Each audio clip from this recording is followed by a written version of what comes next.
In Part 1, we explored the Genesis story as told in the King James Bible. A tale of obedience, shame, and divine punishment. But beneath that version lies another, a story long suppressed, buried, burned, almost forgotten. Until 1945, near Nag Hammadi in Upper Egypt, when a remarkable discovery was made. 13 leather-bound codex sealed in a clay jar, hidden for nearly 1,600 years. Now known as the Nag Hammadi Library, these ancient texts include early Christian and Gnostic writings, long suppressed and declared heretical by the early church. Many scholars believe they were buried by monks in a desperate attempt to preserve them during a time when the Roman Catholic Church was consolidating power, violently silencing all competing beliefs. Ideas that challenged authority or offered direct access to the divine were hunted down and destroyed.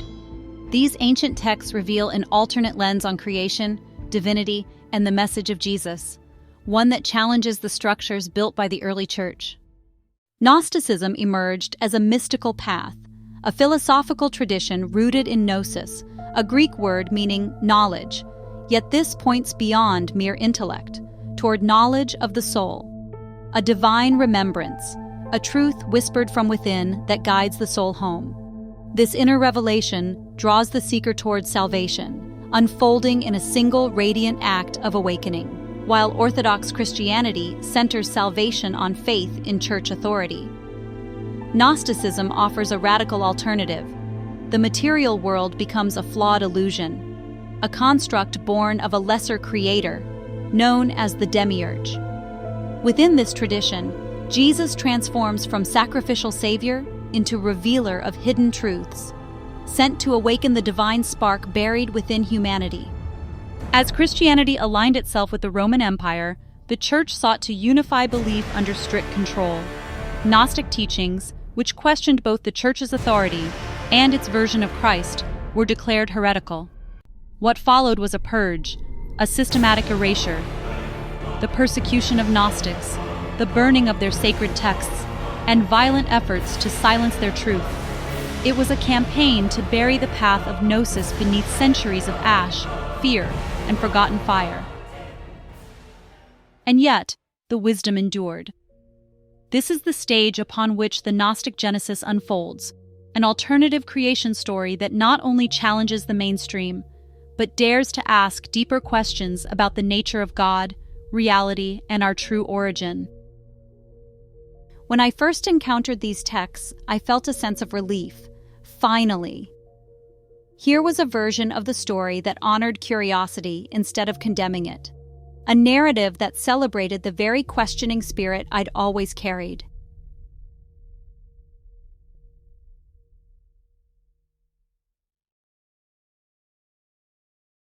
The universe began, not with a bang, but with a presence so vast, so radiant it could not be spoken. A stillness before time. A silence behind all sound, known as the monad, meaning the one. A presence without boundary, perfect, whole, complete. There is nothing above it, no shape, no beginning, no end.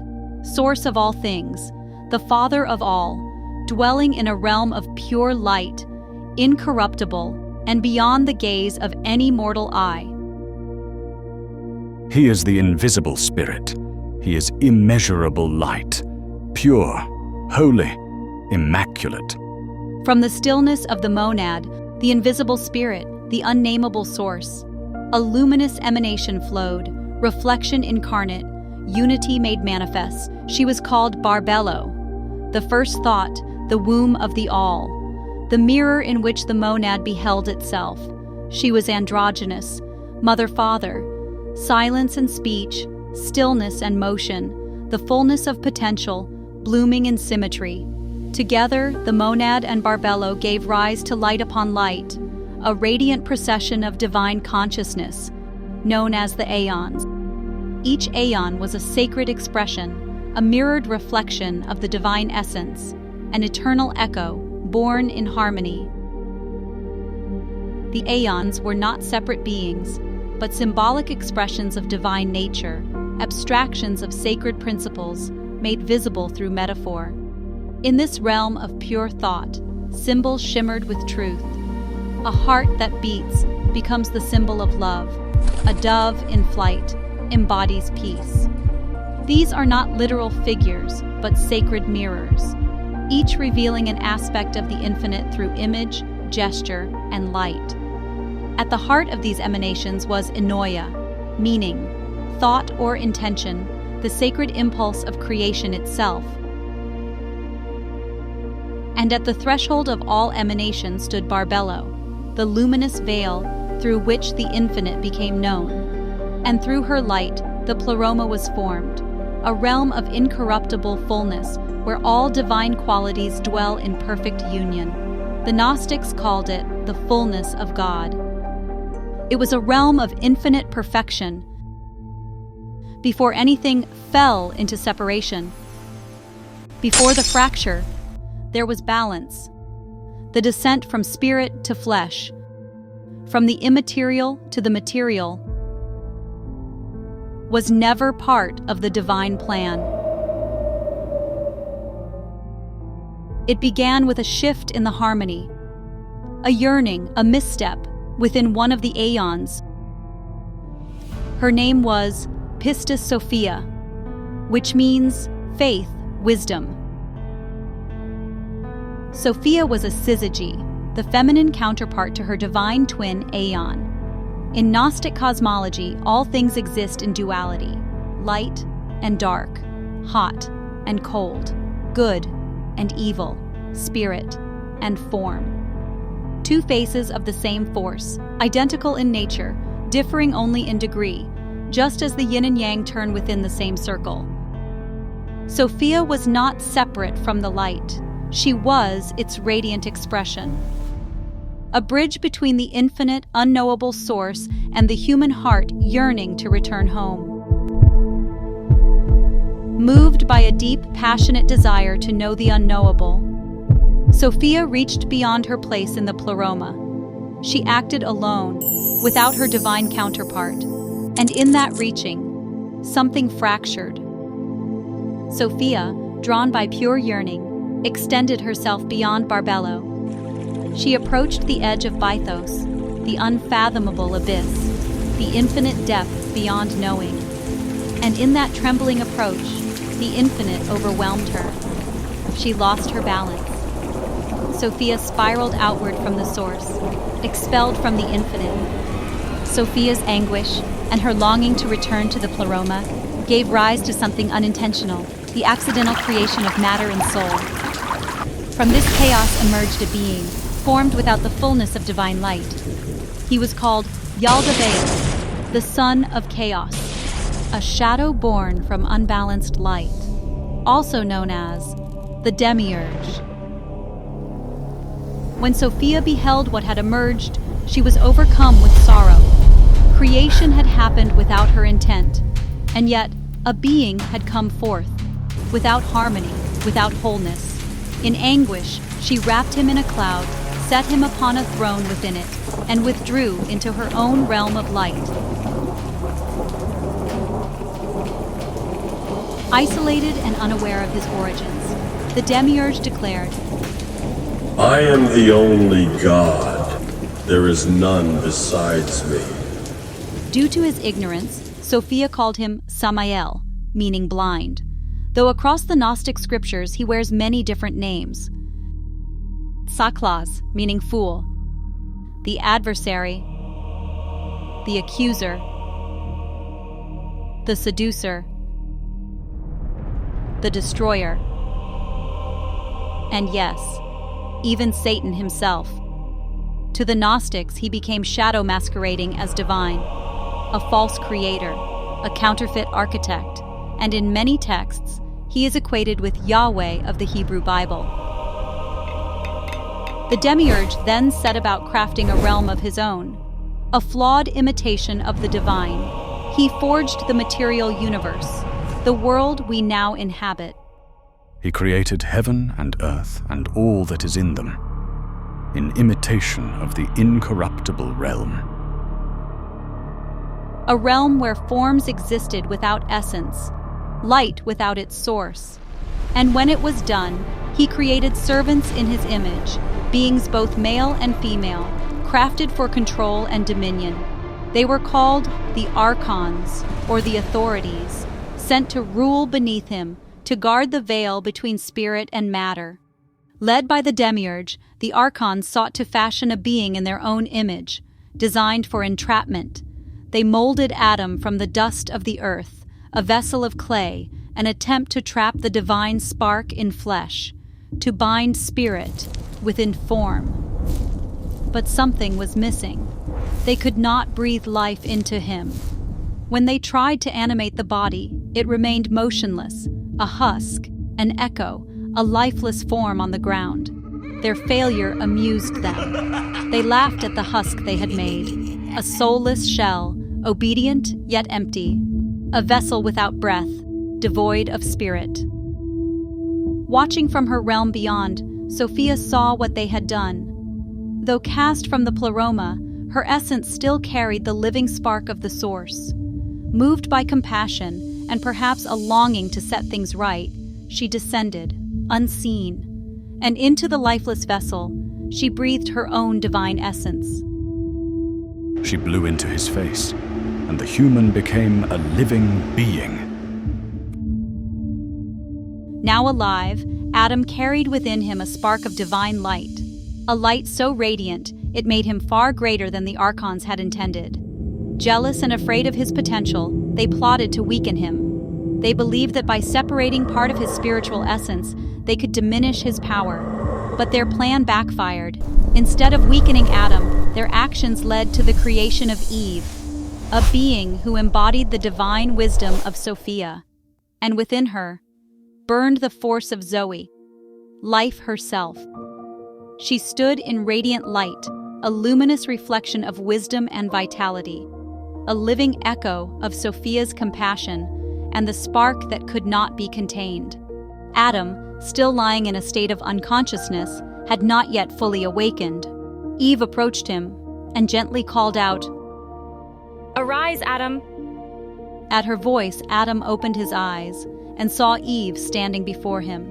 He was struck by her brilliance, her beauty, her light. In that moment of seeing, he remembered. He recognized her instantly, not as other, but as himself in divine reflection. His syzygy, his spiritual counterpart, and he called her Lady of Light. Though she had not yet tasted the fruit, Eve carried within her the essence of Sophia, a whisper of wisdom, a glimmer of knowing. She sensed the illusion, felt the hidden fracture beneath the surface of paradise. Something was off, and she began to speak with Adam. When the archons saw Adam rise and speak with Eve, they were shocked and enraged. This had never been part of their design. The being they formed from dust now burned with unexpected radiance. Confused and furious, they descended to confront them. "Who is this, and how has he risen?" They demanded, referring to Adam, unable to comprehend the divine radiance that now shone from both him and Eve. Before them stood something beyond their making, lit with a fire they could never command. As they conspired in confusion, their leader, the Demiurge, approached. Fear stirred in his depths, the terror of remembrance itself. What if Adam and Eve awakened fully? What if they discovered their divine origin? What if they knew? So the Demiurge devised a deception.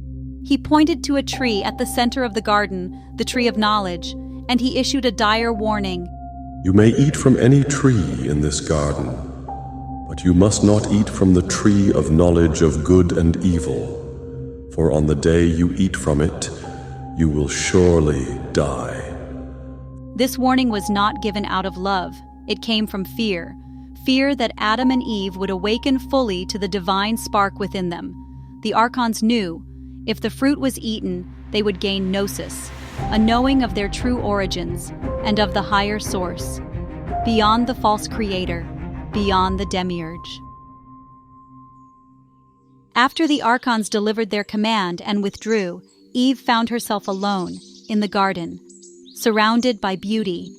Yet she sensed something deeper stirring within her soul.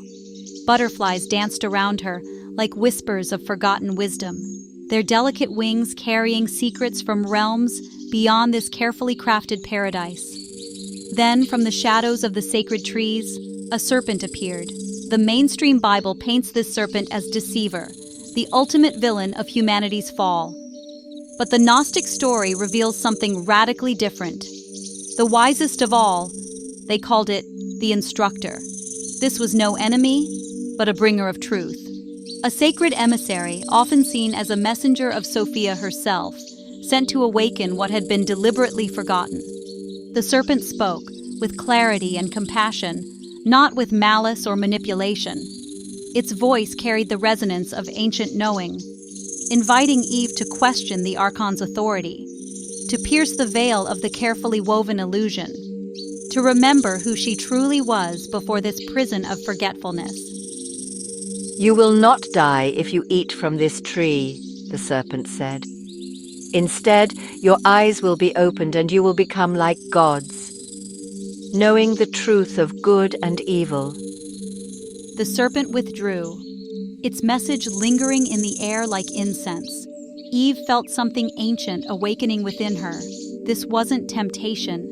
This was invitation, an invitation to reclaim what had always been hers.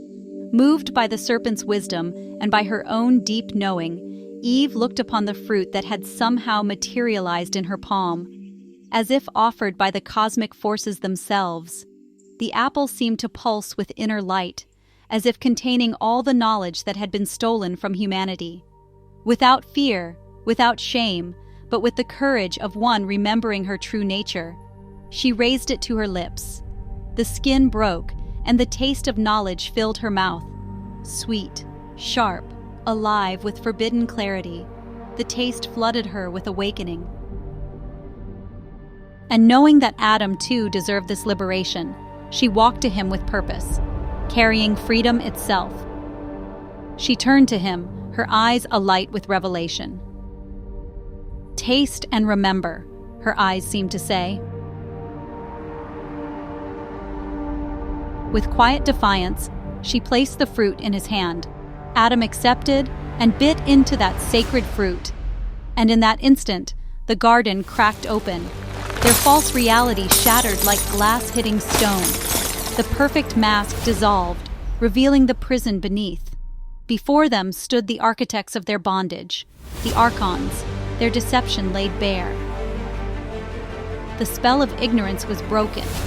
They realized the garden was a false world, crafted by lesser beings who feared what humanity might become if they ever remembered their true divine nature. With their newfound knowledge, Adam and Eve awakened to the truth of who they were, divine sparks incarnate. They remembered their origin, born from light, and within them still burned a sacred ember, a fragment of the source the archons could never extinguish. But this revelation came with sorrow. Their awareness of being naked had nothing to do with modesty or shame, as the mainstream story claims. This was the ache of remembering, the grief of awakening, the shock of realizing they were souls draped in flesh, light, confined within limitation, beings of spirit trapped in matter, imprisoned in a world crafted by counterfeit gods. They saw they were naked, and they became ashamed of their bodies, for they understood the nature of the prison in which they were held. This was not a fall, it was an awakening. A turning point in the cosmic story. Adam and Eve were no longer ignorant subjects of the archons. They had glimpsed the truth, and within that truth lay the divine potential they carried. When the archons saw what had happened, they were furious. Adam and Eve had disobeyed their command and uncovered the truth. Beyond mere defiance lay something far worse, awakening itself. Fear gripped them, fear that the illusion would shatter, fear that humanity would remember, fear of the light. Eve had become more than disobedient. She had become awake. And worse, she had awakened Adam. She became the spark that lit the fire, the key that unlocked the illusion. To the archons, she transformed from creation into threat. A vessel of divine wisdom. A living mirror of the light they could never possess. So they descended upon her, driven by desperation itself. They sought to corrupt her, to stain the vessel, to reclaim the spark they could never create. Their intent, to undo what had been awakened. But empowered by the divine spark of Sophia, Eve transformed herself to escape their grasp. She became a towering tree, merging her form with the very essence of the tree of knowledge. She turned into a tree, and her spirit left her body, ascending into the fullness. In this act, Eve demonstrated her strength and her alignment with Sophia's wisdom. Even in the face of the archons' malice, she transcended their corruption, protecting herself and the spark of divine light within her. The tree of knowledge, now imbued with Eve's presence, stood as a symbol of humanity's connection to the divine and the path to liberation from the material realm. While Eve's spirit had ascended to the divine realms, her physical body remained behind as an empty vessel in the material world. Blinded by rage and lust, the archons defiled her lifeless form in an effort to corrupt the light she had carried. The archons, not realizing her essence had transcended, defiled her body, thinking they could corrupt her light. This act laid bare the depravity of the archons and their desperation to reclaim control over the divine sparks they could not contain. Some Gnostic traditions speak of a darker consequence, that from this violation, Cain was born. A being whose essence did not reflect the light of the pleroma, but the shadow of the archons. A lineage forged in corruption. The seed of chaos. An echo of the counterfeit gods. Cain, born of distortion, embodies the tension within humanity. The battle between the spiritual spark of Sophia and the material dominion of the archons. Where Eve stood as a vessel of wisdom, Cain became the mirror of their hunger for power and control. They created offspring in their image, tied to the lower realms, blind to the light of the pleroma. This was one of those moments where the pieces clicked together quite nicely for me. A question that had gnawed at me my whole life was finally answered. If the divine is pure goodness and everything was so perfect in Eden, then why did Cain kill Abel? The traditional story says it was a result of humanity's fall from grace, but the Gnostics offer a different explanation. Evil isn't a corruption of the divine. It's the natural expression of beings who were never connected to the source to begin with. Evil comes from a lineage that was spiritually empty from the start. And if you think about it, it explains so much about the world we live in today. Realizing that Adam and Eve had eaten from the tree of knowledge, that they had awakened to their divine nature, the archons knew they could no longer keep them trapped in the illusion of Eden. But a deeper fear took hold, that they might also eat from the tree of life and live forever. Awakened, empowered, ungovernable. Immortality was never denied to the soul, but the archons sought to limit its expression in flesh, to sever humanity from divine remembrance, to bind them to mortality, obedience, and forgetfulness. So they cast them out, banished from the cradle of illusion, separated from the tree of life, its path swallowed by legend, shrouded in parables, buried beneath centuries of myth, exiled from the garden's shimmering gates. They stepped into a world veiled in shadow, where the memory of light became forbidden, feared, suppressed, scattered like embers, hidden in plain sight. And just as they silenced the woman, they buried the light. Power itself made it dangerous. It was by design. We became a species with amnesia. Our entire history, inverted by the architects in control. They expelled them from the garden and shut them out, for they had eaten of the fruit and gained knowledge, and their eyes were opened. This became imprisonment itself, humanity confined to a realm of matter. Vessels of light encased in flesh, trapped in the cycles of forgetting, suffering, and death. But in their haste, the archons made a fatal mistake. They failed to extinguish the light. For within Adam and Eve, the divine spark of Sophia endured, a seed of hope, a whisper of liberation, a flame that would not die. You've heard the saying, The greatest trick the devil ever played was convincing the world he didn't exist. well, consider this instead. The greatest trick the devil ever played was convincing the world that he was God. This realization hit me like lightning.